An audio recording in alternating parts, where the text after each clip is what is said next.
Welcome to CIA। दोस्तों, आज हम लोग यूपीएससी सिविल सर्विसेज एग्जामिनेशन के 2021 जो 2021 में जो एग्ज़ाम हुआ था उसका क्वेश्चन डिस्कस करने जा रहे हैं। ये मैथमेटिक्स और रीजनिंग दोनों से रिलेटेड क्वेश्चन होंगे। जो आपके क्वेश्चन डिस्प्ले हो रहे हैं, ये देख सकते हैं कि ये रीजनिंग से रिलेटेड क्वेश्चन है।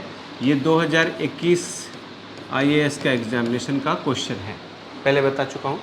देखिए क्वेश्चन देख लीजिए। पहले यहाँ लिखा कि 7 पुस्तकें PQ RS TU and V और V के साथ रखी हुई है। ये 29 ऐसे ही लिखा हुआ है।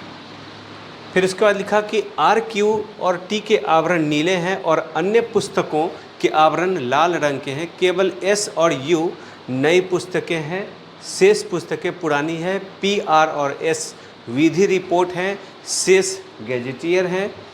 उसके बाद है नीले आवरण वाले पुराने गैजेटियर कौन से हैं, ये पूछ रहा है। तो देखिए जैसे जैसे यहाँ इन्फॉर्मेशन दिया है ना, वैसे वैसे हम लोग लिख लेते हैं। यहाँ लिखा कि R Q और T ये जो है इसके आवरण जो है वो नीले हैं। इसका मतलब बाकी के जितने हैं वो लाल कलर के हैं। तो इसका मतलब ये हो गया कि P हो गया, फिर उसके बाद Q और R यहाँ है, यानी S U और V ये जो है टोटल लाल कलर के हैं। आगे फिर पढ़ते हैं। अन्य पुस्तकें के आवरण लाल है, लाल लिख लिया। केवल S और U नई पुस्तकें हैं, यानी S और U ये जो है नई पुस्तकें हैं। इसका मतलब बाकी सब पुराना है और शेष पुस्तकें पुरानी है, लिख रहा है। PRS विधि रिपोर्ट है, मतलब कि P हो गया, R हो गया और S ये है विधि रिपोर्ट और बाकी सब गैजेटियर, फिर बाकी सब जो है गैजेटियर है, ठीक है। फिर लिख रहा है नीले आवरण वाले पुराने गैजेटियर कौन है। तो इसका मतलब P जो है ये तो है विधि रिपोर्ट है। उसके बाद R भी विधि रिपोर्ट है, S भी विधि रिपोर्ट है, ठीक है। तो अब यहाँ बोल रहा है नीले आवरण वाले, तो नीले आवरण वाले दो ही बच गए, Q और T बच गए। पुराने गैजेटियर कौन है, तो आप समझ सकते हैं कि PR और RS जो है ये विधि रिपोर्ट है। इसका मतलब जो बाकी बचा यानी Q और T भी गैजेटियर है इसमें। फिर उसके बाद ये नीले आवरण भी है, तो इस हिसाब से Q और T पुस्तक जो है वो नीले आवरण वाले पुराने भी हैं, क्योंकि S और U यहाँ पर नए हैं, तो पुराने गैजेटियर हैं। तो Q और T ऑप्शन C में आ रहा है। ऑप्शन C इसका राइट आंसर हो जाएगा। बहुत ज़्यादा इसमें टेंशन वाली क्वेश्चन नहीं था, ये बहुत ही आसान क्वेश्चन था। सिंपल तरीके से इसको हम सॉल्व कर सकते थे, ठीक है। चलते हैं अब नेक्स्ट क्वेश्चन की तरफ। नेक्स्ट क्वेश्चन क्या है ये समझ लीजिए। यहाँ पर लिखा गया है कि दिए गए अनुक्रम में, ये अनुक्रम है, में गलत पद को सही पद में बदलें। जो गलत पद जो भी है उसको सही पद बताएं, जहाँ विषम पद और सम पद समान पैटर्न का अनुसरण करते हैं। समान पैटर्न है उसका अनुसरण करता है। तो सबसे पहले हम लोग लिख लेते हैं, ये है 3 2 7, फिर लिखा 4 13 10 21, फिर है 18 31 28, फिर 43 40। देखिए बहुत बड़ा है, मतलब बहुत बड़ा ये पैटर्न है। इसमें गलत जो भी है उसको हटा करके नया रख देना है। तो बोला है कि विषम पद और समपद समान पैटर्न। तो यहाँ विषम पद को पहले देख लेते हैं। दोनों के बीच में क्या डिफरेंस है, 4, मतलब 3 में 4 ऐड कर देंगे तो 7, 7 में 4 ऐड कर देंगे, 7 में 6 ऐड कर देंगे तो हो जाता है यहाँ पर 13, 13 में अब 8 ऐड कर देंगे तो ये हो जाता है 21, 21 में अगर 10 ऐड कर देंगे तो 31, 31 में अगर 12 ऐड कर देंगे तो 43। मतलब यहाँ जो ऐड करने वाला है वो 2 बढ़ रहा है, मतलब 4 6 8 10 12 जो भी प्लस कर रहे हैं वो 2 बढ़ रहा है, 2 का डिफरेंस है। उसी तरह यहाँ पर ये जो डिफरेंस है +2 करेंगे, 2 में +2 करेंगे तो ये होता है 4, फिर उसके बाद 4 में +6 करेंगे तो 10, फिर 10 में +8 करेंगे तो 18, 18 में +10 करेंगे तो 28, और 28 में +12 करेंगे तो आएगा 40। तो जो विषम पद है और सम पद है वो समान पैटर्न फॉलो करता है। तो यहाँ देखिए ये 12 है, ये दोनों 10 है, ये दोनों 8 है, ये दोनों 6 है, तो ये दोनों भी तो 4 होना चाहिए था, नहीं है, तो इसका मतलब है ये 2 की जगह ये क्या होना चाहिए, 4 होना चाहिए। तो +4 तभी होता, +4 और उसके बाद 4 होता। तो आखिर यहाँ क्या होना चाहिए कि +4 करने पर 4 होता, 0 होना चाहिए, यानी 2 की जगह 0 होना चाहिए। तो बोला कि इसमें इसको सही करना है, तो क्या होगा ऑप्शन हमारा, ऑप्शन ए होगा 0। मतलब किसको हटा के रखना है ये पता नहीं है, लेकिन क्या रखना है ये बताना है, तो 0 रखना है 2 की जगह पर, तब हमारा आंसर मैच कर जाएगा। तो इसका ऑप्शन ए राइट आंसर हो जाएगा। क्लियर है, सिंपल क्वेश्चन था ये। चलते हैं नेक्स्ट क्वेश्चन में। आप लोग को बता दूं कि ये 2021 का क्वेश्चन है, 2021 सिविल सर्विसेज एग्जामिनेशन यूपीएससी। चलिए यहाँ पर ये क्वेश्चन है, देख लीजिए, ये रीजनिंग का ही पोर्शन है ये भी, कि कुछ प्रविष्टियों का अवयव नीचे दिया गया है। कुछ प्रविष्टि है, कुछ का अवयव नीचे दिया गया है। प्रविष्टियाँ पंक्तिवार एक निश्चित प्रवृत्ति का अनुसरण करती है, तदनुसार अप्राप्त विशिष्ट क्वेश्चन मार्क का है चयन कीजिए। जो यहाँ पर क्वेश्चन मार्क है उसमें आपको बताना है कि क्या आएगा। तो सबसे पहले पैटर्न समझने का प्रयास करते हैं। इसमें 2 है, 2 पैटर्न है। क्या है इसमें, एक नोमिनल वैल्यू है, मतलब अंक से रिलेटेड वैल्यू है, और एक अल्फ़ाबेट है यानी ABCD से रिलेटेड है। अब दोनों का पैटर्न हमें समझना है। देखने से ही लग रहा है कि ये 7 है और ये 10 है और ये 3 है, मतलब 10 में से अगर 7 को माइनस करें तो यहाँ होता है 3। उसी तरह 9 है, 9 में से अगर 3 को घटाते हैं तो ये होता है 6। ठीक है, मतलब न्यूमेरिकल वैल्यू हमें पता चल रहा है कि दूसरा में से पहला को घटाए तो तीसरा आ जा रहा है। उसी तरह अगर यह 13 है, 13 में से अगर यह 10 माइनस कर ले तो इसका मतलब आएगा 3। तो क्वेश्चन मार्क की जगह पर यहाँ न्यूमेरिकल वैल्यू आना चाहिए 3। तो देखिए यहाँ 3 जो है वो 3 में है, ये तो ऐसे ही छट गया पहला ऑप्शन। ठीक है, अब 3 ऑप्शन है, ए है, बी है, सी है। अब देखिए ए बी सी में से क्या आ सकता है ये आपको बताना है। तो ए बी सी में से क्या आ सकता है, तो उसका भी एक पैटर्न है यहाँ पर, ध्यान दीजिए। अगर इसको ऐसे समझिए कि ये इस तरह से क्लॉकवाइज के रूप में ऐसे घूम रहा है। तो अगर मान लेते हैं कि ए है उसके बाद बी है तब सी है, मतलब कि अगर यहाँ ए है बी है तो घूम के आएगा सी, ऐसे करके, मतलब एंटी क्लॉकवाइज में ऐसे घूम रहा है। बात समझ में आ रहा है। तो पहले ए है, बी है, फिर सी है। उसी तरह ए है, बी है, फिर सी है, ऐसे दूसरा, पहला वाला में ए बी फिर उसके बाद सी, फिर तीसरा वाला में ए बी फिर तीसरा वाला में घूम के सी। तो उसी तरह से यहाँ ऑलरेडी ए है तो ए फिर घूम के आएगा बी फिर घूम के आएगा सी, तो यहाँ पर होना चाहिए बी। तो इसका मतलब ये होगा बी, 3B होगा। इसका मतलब option C is the right answer. यहाँ डी कट जाएगा और बी कट जाएगा, ए तो होगा ही नहीं। आ रहा समझ में। और दूसरा ये भी समझ सकते हैं कि सब लाइन में देखिए कि इसमें बी है, ये ए है, ये सी है। क्लियर, मतलब हर लाइन में ए बी सी है। यहाँ भी ऑलरेडी सी दे दिया, बी दे दिया, तो यहाँ ए है, मतलब इस लाइन में भी ए बी सी है। तो यहाँ जब ऑलरेडी ए दे दिया तो ए वाला तो होगा नहीं, जब सी दे दिया तो सी वाला तो होगा नहीं, तो बचता क्या है, बी। तो यहाँ बी है, इसलिए बी वाला आंसर। ऐसे भी आप चाहे तो आप सोच सकते हैं, इस तरह से भी सोच सकते हैं, या क्लॉकवाइज वाले हिसाब से भी सोच सकते हैं, दोनों चलेगा। कि एक लाइन में ए बी सी, फिर दूसरे लाइन में भी ए बी सी है, तीसरे में ऑलरेडी सी और ए दे दिया है, तो बी होना ज़रूरी है। Option C is the right answer. Clear है। चलते हैं नेक्स्ट क्वेश्चन में। नीचे दी गई पंक्ति में 2 सर्वसम अनुक्रम दिए गए हैं। ये यहाँ पर 2 अनुक्रम दिया गया है। फिर उसके बाद लिखा कि अनुक्रम 2 के लिए सी के स्थान पर क्या प्रविष्ट होगा, मतलब यहाँ जो सी है उसकी जगह पर क्या प्रविष्ट होगा ये आपको बताना है। और ये ऑप्शन दिया गया है, ये सब डिसिमल है, 2.5 है, 9.375 और 32.8125 है। देखिए इस क्वेश्चन को हम लोग कैसे सॉल्व करेंगे, किस तरह से ये क्वेश्चन जो है सॉल्व हो जाएगा। ठीक है, तो देखिए यहाँ पर कि कैसे इसको सॉल्व किया जाए। यहाँ 8 है, तो मान के चलिए 8 है, उसके बाद है 4 है, फिर यहाँ पर 6 है। ठीक है, 8 4 6, फिर उसके बाद है 15, फिर है 52.5 और फिर है 236.25। ठीक है, पहले इसका पैटर्न समझ लेते हैं कि आखिर ये किस टाइप से आया, किस प्रकार से आया है। तो अगर 8 को अगर 0.5 से मल्टीप्लाई कर दें तो ये क्या आता है, ये आता है 4। ये क्या आता है 4, जो कि यहाँ पर है। अब इस 4 को अगर 1.5 से मल्टीप्लाई कर ले तो ये बराबर आता है 6, जो कि यहाँ ऑलरेडी है।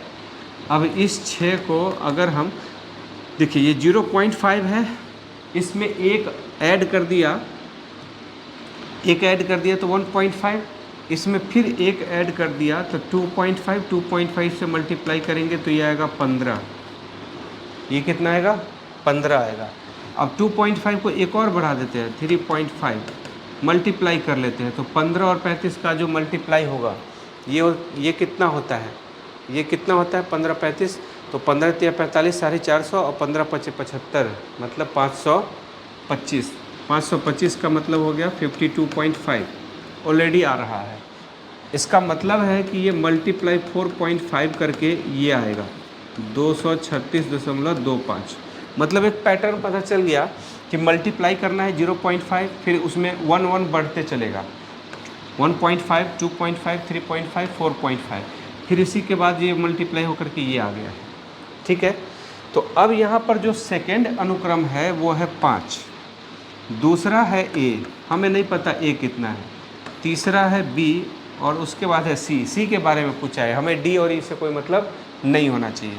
तो अब बताइए 5 को हम कितना से मल्टीप्लाई करेंगे, यही 0.5 से, तो ये कितना होगा 25 25, मतलब 2.5 आ गया। इसका मतलब है जैसे यहाँ 4 था तो यहाँ 4, ये 6 था तो यहाँ 6, ये 15 था यहाँ 15। आ रहे समझ में? तो इसी तरह से A जो है ये कितना हो जाएगा 2.5 हो जाएगा। तो चलिए 2.5 हो जाएगा, इसको अगर मल्टीप्लाई कर ले 1.5 से, ठीक है, तो ये 1.5 तो कितना हो जाएगा 375, मतलब 3.75। ये कितना हो जाएगा 3.75। 25 को 16 से मल्टीप्लाई करते हैं तो ये होता है 400। 15 से मल्टीप्लाई करेंगे 25 घटेगा, यानी 375, और डिसिमल बैठा देंगे 2 डिजिट के बाद, क्योंकि डिसिमल यहाँ पर 2 डिजिट है। इसका मतलब है कि B की वैल्यू हो गई यहाँ पर 3.75। जैसे यहाँ से ये वैल्यू, यहाँ से ये वैल्यू, उसी तरह अब इसको मल्टीप्लाई क्या करना पड़ेगा 2.5 से, क्योंकि यहाँ 1.5 से 0.5 से फिर 1.5 से फिर 2.5 से। अब देखते हैं कितना मल्टीप्लाई हो गया। तो मल्टीप्लाई हम देख लेते हैं, चलिए इधर मल्टीप्लाई कर लेते हैं। 375 को अगर हम 225 से मल्टीप्लाई 25 से अगर हम मल्टीप्लाई कर ले तो क्या होगा, ये हमें बताना है। ठीक है, जो आएगा ना वही हमारा यहाँ C होगा, ये समझ लीजिए, क्योंकि यहाँ जो आता है वही ये B हो जाता है, यहाँ जो आएगा वही हमारा C हो जाएगा। तो मल्टीप्लाई कर लेते हैं, तो 50 25 हो जाएगा, 2 5 7 35, 2 37 का 7, फिर 3 5 15, 3 18, फिर 2 से मल्टीप्लाई करेंगे, 5 दूना 10, 7 दूना 14, 1 15, 3 दूना 6, 1 7, मतलब ये 5 आएगा, ये 7 आएगा, 8, उसके बाद 8 5 13 का 3 हो जाएगा, कैरी 1 होगा, 7 1 8 1 9, डिसिमल आएगा इतना 9.375। तो इसका क्या होगा 9.375, यही हो जाएगा 9.375, यही हो जाएगा C। क्वेश्चन पूछा था कि C के स्थान पर क्या आएगा, C के स्थान पे आएगा 9.375, 9.375 ऑप्शन C में है। Option C is the right answer. इस तरह से हम लोग क्वेश्चन का आंसर निकाल पाएंगे। क्लियर है? सेम पैटर्न को फॉलो करेगा अनुक्रम 1, उसी तरह से अनुक्रम 2 भी उसी पैटर्न को फॉलो करेगा और उसी हिसाब से हम लोग आंसर निकाल पाएंगे। ठीक है, चलते हैं नेक्स्ट क्वेश्चन की तरफ। ये क्वेश्चन है टाइम एंड डिस्टेंस का, दिखने से लग रहा है। एक व्यक्ति x स्थान A से तथा एक अन्य व्यक्ति y स्थान B से एक ही समय पर एक दूसरे की ओर चलना प्रारंभ करता है। ठीक है, दोनों स्थानों के बीच की दूरी 15 किलोमीटर है। चलिए पहले हम मान ही लेते हैं कि ये x है, वहाँ से A चला, और ये y है, वहाँ से B चला है। दोनों के बीच की जो दूरी है वो है 15 किलोमीटर। अब लिख रहा है कि इसमें कि x 1.5 किलोमीटर की एक समान चाल से चलता है और y पहले घंटे में 1 किलोमीटर प्रति घंटा के समान चाल से, फिर उसके बाद है दूसरे घंटे में 1.25 किलोमीटर प्रति घंटा के चाल से एक समान चाल से, तीसरे घंटे में 1.5 मतलब 0.25 बढ़ रहा है इसका, कि एक समान चाल से चलता है और इसी प्रकार आगे भी चलना जारी रखता है। निम्नलिखित में से कौन सा सही है?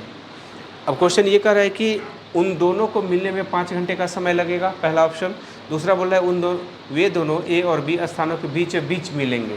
तो चलिए हम ऑप्शन लेकर के ही बना लेते हैं, ज़्यादा क्लियर हो जाएगा। अब बोल रहा है कि दोनों मतलब ऑप्शन ही अगर सही और गलत करना है, हमें आंसर से मतलब नहीं है, हमें मतलब है कि ये जो दो स्टेटमेंट बोल रहा है वो सही है कि गलत है। ठीक है, तो यहाँ लिख रहा है कि उन दोनों को मिलने में 5 घंटे का समय लगेगा। तो चलिए 5 घंटे हम समय लगा लेते हैं। तो जो ए का स्पीड है, ए का स्पीड मैं यहाँ लिख देता हूँ 1.5 किलोमीटर पर आवर, यहाँ लिखा है 1.5 किलोमीटर पर आवर। अगर इसको 5 घंटे लगाया जाए तो आपको पता है कि दूरी बराबर होता है समय गुना चाल। दूरी बराबर क्या होता है? समय गुना चाल। तो दूरी को हम डिस्टेंस ले लेते हैं डी, तो समय हो गया 5 घंटा और चाल हो गया 1.5, तो 15×5 = 75, मतलब 7.5 किलोमीटर चलेगा। क्लियर है। दूसरी तरफ अगर हम देखते हैं कि जो वाई बी है, यानी कि वाई से बी जब चलता है तो पहले घंटा में ये बोल रहा है कि कहाँ लिख रहा है 1 किलोमीटर, पहले घंटा में 1 किलोमीटर, फिर दूसरे घंटा में 1.25, तीसरे घंटा में 1.5, चौथे घंटा में 1.75 और पाँचवें घंटा में 2 किलोमीटर, मतलब 0.25 बढ़ते चला गया। अब इन सबको प्लस करते हैं कि कितना डिस्टेंस कवर किया है, तो 1.25 और 1.75 मिलकर के कितना हुआ? 1 1 2 2 1 3 और 2 1 3 3 3 6 1 7 7.5, ये भी 7.5 किलोमीटर चला है। इसमें एक्सेलरेशन है, इसमें बहुत ज़्यादा दिमाग नहीं लगाना है, बिल्कुल बेसिक वाले मेथड से सॉल्व करेंगे आपका ये क्वेश्चन सॉल्व होगा। एक्स्ट्रा दिमाग लगाएंगे समय ज़्यादा लग जाएगा और बनेगा भी नहीं। तो देखिए यहाँ पर ए जो है वो 7.5 किलोमीटर गया है और बी जो है वो भी 7.5 किलोमीटर गया है। और आपको पता है कि 15 किलोमीटर का टोटल डिस्टेंस है। 15 किलोमीटर के बीचों बीच अगर हम पॉइंट ले तो इधर लेफ्ट साइड में 7.5 किलोमीटर होगा और राइट साइड में भी 7.5 किलोमीटर होगा, मतलब दोनों बीचों बीच में आकर के एक दूसरे से मिल गया है। तो क्वेश्चन कह रहा है कि उन दोनों को मिलने में 5 घंटे का समय लगेगा। ये स्टेटमेंट बिल्कुल राइट है, ये स्टेटमेंट बिल्कुल राइट है। क्यों राइट है? क्योंकि 5 घंटे में ये 7.5 किलोमीटर जाता है, ये भी 5 घंटे में 7.5 किलोमीटर जाता है और डिस्टेंस है 15 किलोमीटर। दोनों को ऐड करेंगे 15 किलोमीटर पूर्ण जाता है, कंप्लीट हो जाता है, मतलब दोनों वहाँ पर मिल चुका होता है। तो ऑप्शन फर्स्ट जो है वो हमारा राइट है। दूसरा बोलता है वे दोनों ए और बी स्थानों के बीचों बीच मिलेंगे, बिल्कुल राइट है, एकदम मिडिल पॉइंट पर मिलेंगे क्योंकि दोनों ने सेम डिस्टेंस कवर किया है। तो इस हिसाब से ऑप्शन सेकंड जो है, स्टेटमेंट सेकंड, वो भी राइट है। तो यहाँ लिख रहा है कि कोड का प्रयोग करके सही उत्तर चुनिए। तो इसमें जो 1 और 2 दोनों है, दोनों आंसर, दोनों इसका जो स्टेटमेंट है वो राइट होगा। ऑप्शन सी इसका करेक्ट आंसर हो जाएगा। क्लियर है। नेक्स्ट क्वेश्चन की तरफ चलते हैं। नेक्स्ट क्वेश्चन क्या है ये समझ लीजिए। क्वेश्चन कह रहा है कि एक विद्यार्थी परीक्षा के 6 प्रश्न पत्रों में बैठता है, 6 एग्जामिनेशन है, प्रत्येक प्रश्न पत्र के लिए अधिकतम अंक एक समान है। प्रत्येक प्रश्न पत्र के लिए जितना भी अधिकतम अंक है वो एक समान है, मतलब फुल मार्क्स समान है। बोला प्रश्न पत्रों में उसके प्राप्तांक का अनुपात है 5, 6, 7, 8, 9, 10 के अनुपात में है। कुल मिलाकर उसने 60% अंक प्राप्त किए हैं। उसने कितने प्रश्न पत्रों में अधिकतम अंकों के 60% से कम अंक प्राप्त किए हैं? मतलब ये बोल रहा है फुल मार्क्स जो भी रहा होगा वो समान रहा होगा। मान के चलते हैं कि ये 100 है, फुल मार्क्स कितना है? एफएम का मतलब होता है फुल मार्क्स, ये 100 रहा होगा। तो 100 में से 6 पेपर दिया तो टोटल कितने हो जाएंगे? 600 फुल मार्क्स होंगे और उसका 60% वो मार्क्स लाया है। तो टोटल जो हो जाएगा, टोटल मार्क्स, टोटल एफएम वो 6 गुना 100। ये समझाने के लिए मैं लिख रहा हूँ, ये लिखने की वैसे ज़रूरत नहीं है। तो वो लाया है 60%। तो कितना अंक प्राप्त किया? तो प्राप्त अंक लिख देता हूँ मैं। प्राप्त अंक बराबर 600 का 60%। समझ में आ रहा होगा। 360 नंबर वो लाया है स्टूडेंट। ठीक है, टोटल 360 लाया, यही बोल रहा है कि कुल जो उसका फुल मार्क्स है उसका 60%, लेकिन हर विषय में अलग अलग मार्क्स है, सबका ये रेशियो है। तो मान के चलिए कि जो पहला विषय है उसमें कितना है? 5 है, 6 है, 7 है, 8 है, 9 है और 10 है। सबको प्लस करेंगे, वही जा कर के कुल मिला के ये 360 मार्क्स होगा। तो अब हम लोग ऐड करते हैं तो 6, 5, 11, 11 और 9, 20, 10, 30 और 8, 7, 15, तो इसका मतलब 45 हो गया। कहने का ये मतलब हुआ कि 45x की वैल्यू हो गई 360, तो x की वैल्यू हो जाएगी 8। x की वैल्यू कितना हो जाएगी 8, 45 से डिवाइड कर दिया है। इसका मतलब है कि ये नंबर हो जाएगा 8 पंचे 40, 8 से गुना कर देंगे, ये हो जाएगा 8 छक्का 48 नंबर आया होगा, इसमें होगा 8 सत्ते 56 नंबर, और इसमें 8 अठी 64 नंबर, 8 नंबर 72 नंबर, और इसमें 80 नंबर। इस तरह का पेपर में मार्क्स वो लाया होगा। ठीक है, तो अब क्वेश्चन क्या कर रहा है कि उसने कितने प्रश्न पत्रों में अधिकतम अंकों के 60% से कम अंक प्राप्त किए हैं। मतलब अधिकतम मतलब अगर फुल मार्क्स अगर 100 है तो उसका 60% होता है 60, यानी 60 नंबर से कम मार्क्स अचीव किए हैं। ऐसा कितने सब्जेक्ट्स हैं? तो देखिए इसमें 40 लाया है, दूसरा वाला में 48 है, तीसरा में 56 है। ये तीनों में 60 से कम है, लेकिन 64, 62 और 80 60 से ज़्यादा है। तो कितने सब्जेक्ट में ये 60% से कम नंबर लाया है? तो सब्जेक्ट है 3 सब्जेक्ट में। इस तरह से option B is the right answer. Option B है यहाँ पर राइट आंसर। आप देख सकते हैं कितने आसान तरीके से ये क्वेश्चन सॉल्व हो रहा है। तो आप लोग वीडियो में बने रहेंगे तो अलग अलग साल के आप क्वेश्चन ज़रूर सॉल्व करते रहेंगे, क्योंकि खुद से प्रैक्टिस करने में हो सकता है कि समय ज़्यादा लग जाएगा, बनाने की इच्छा नहीं होगी। कभी कभी होता है मन में किसी सेट बनाने का मन ही नहीं करता है, लगेगा कि अरे बनाने में समय लग रहा है, इतना देर में तो हम जीएस पढ़ लेंगे। तो ऐसे ना करें आप, थोड़ा इस पर भी ध्यान दें। और जो भी मैं प्रीवियस ईयर क्वेश्चन सॉल्व कराता हूँ, जो खुद आप घर पे बैठ के करेंगे,